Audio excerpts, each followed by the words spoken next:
ازيكم؟ تعالوا اقول لكم على كام تركه كده علشان البسبوسه تطلع معاكم دايبه ولونها يبقى بالذهبي ده، وكمان تبقى مرمله. طيب، البسبوسه في طريقه مختلفه شويه، تمام؟ بس الطريقه دي احلى، وهي اللي بتطلع البسبوسه بالشكل ده، مش الطريقه المعتاده بتاعتنا. لا، اللي هي ايه؟ اللي هي ان احنا بنعملها خليط سائل كده، بنعمل من الاخر صوص كراميل. فده بيخليها طعمها فيه كده اللي هي طعم الكراميل، بس هو مش كراميل.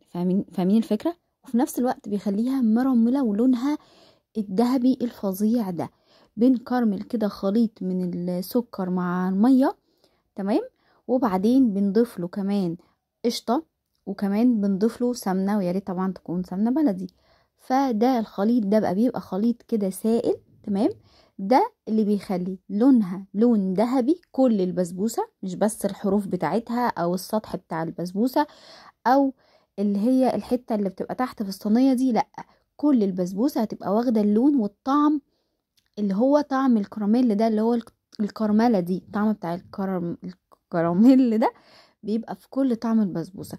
ومش بنخليها مسكرة قوي، لا، ما تقلقوش من النقطة دي. انا من الناس ما بحبش الحاجات مسكرة، اللي متابعني عارف ان انا ماليش في المسكر قوي.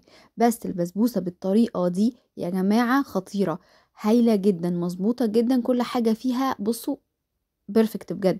انا بقيت اعملها بالطريقه دي وبقيت اغير، انا ما كنتش بعرف اعمل بسبوسه اصلا، بس من ساعه ما بقيت اعمل الطريقه دي وهي بقت وصفتي المعتاده. تمام. عايزين بقى المقادير وكل الوصفه بالظبط بالظبط، هسيب لكم لينك الوصفه كامل للي حابب ان هو يعرف التفاصيل كلها موجوده. مش عايزه اقول على كل حاجه في الفيديو ده عشان الناس اللي شافت الفيديو ما تبقاش حاسه ان هي متضايقه ولا حاجه. المهم ان انا بقول لكم على فكرة ان هو يبقى الخليط سائل، وهو ده اللي هيبقى معايا، مش بنضيف زبادي. تمام.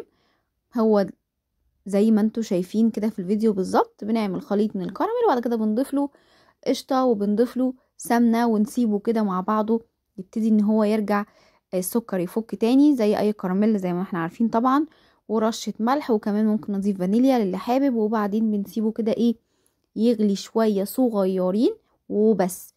باخده بضيفه على السميد، ويبقى كده البسبوسة عندي جاهزة زي ما انتم شايفين، دايبة دوب.